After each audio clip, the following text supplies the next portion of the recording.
I have been fascinated with the hippocampus for many, many years. I started in 1998 as a young assistant professor at New York University studying the hippocampus to make a big splash in science and discover something really, really amazing. So I decided that I was just going to work. For 6 years, I was only going to work trying to understand how the hippocampus forms new memories.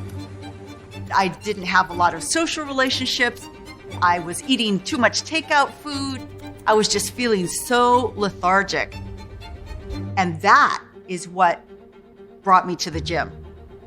And a year and a half later, I felt so good. And I had this amazing realization. My memory, my hippocampal dependent memory that I was studying in my own lab, that seemed to be better. Maybe it was this new level of physical activity that was causing this really extraordinary change, that my writing was going better. That was the first moment that I started seriously getting interested in how exercise might be affecting the brain and also helping the hippocampus.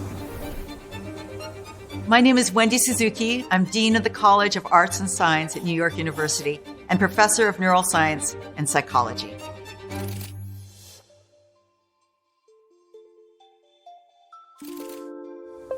Because I studied the effects of exercise on the brain, people always want to ask me about the runner's high.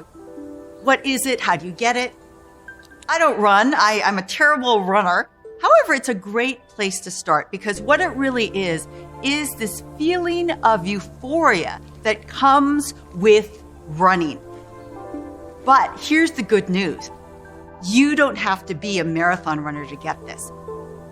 Every single time you move your body, you are giving your brain what I like to call a wonderful bubble bath of neurochemicals. Dopamine, serotonin, noradrenaline, endorphins. And that's really key to the mood-boosting effects of exercise. But that's just the short-term effects. What about long-term effects? What if you give your brain a bubble bath on a regular basis for a week or a month or several years? That's when those growth factors kick in.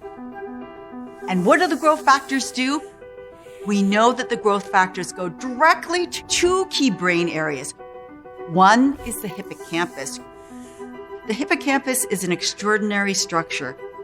It is one of the only human brain areas that can grow brand new brain cells in adulthood. And those growth factors help the hippocampus grow shiny new hippocampal cells. And what does that mean? Your memory is better. And the second is the prefrontal cortex, critical for your ability to shift and focus attention. Those are some of the both immediate and long-term changes that you get with exercise that start with that neurochemical bubble bath. You don't have to become a marathon runner or a triathlete to get these benefits. You might say, oh, well, I'm in the sedentary camp. There's no hope for me. Here's why there's hope for everybody. And that is the principle of brain plasticity. Brain plasticity is this idea that the brain has an extraordinary capacity to change or modify its wiring. Are you walking a lot? Are you running? Are you keeping yourself physically active? Are you learning new things? With brain plasticity, even if you've been sedentary all your life, you can start moving towards that bigger, fatter, fluffier, and happier brain. I love to advocate for personal experimentation. You know the science now that you're giving your brain a bubble bath. It's going to make your focus work better. It's going to improve your mood. When are you going to apply it in your life? My motivational tip for everybody is start small and start with things you already know you like. If you hate running, don't run. You don't have to run.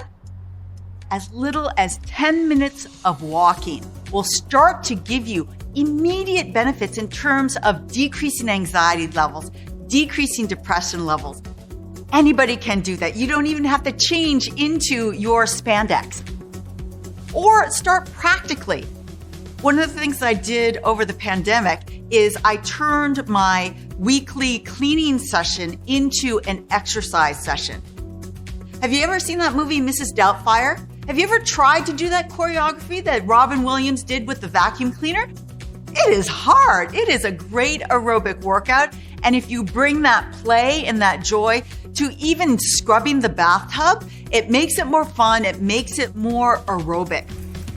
Start small and then just add on. Can you walk a little bit more? Can you park a little bit farther away? Can you do another round of shopping with the big cart in Costco? Be more broad in your definition of bringing more movement into your life. Get smarter, faster with videos from the world's biggest thinkers. To learn even more from the world's biggest thinkers, get Big Think Plus for your business.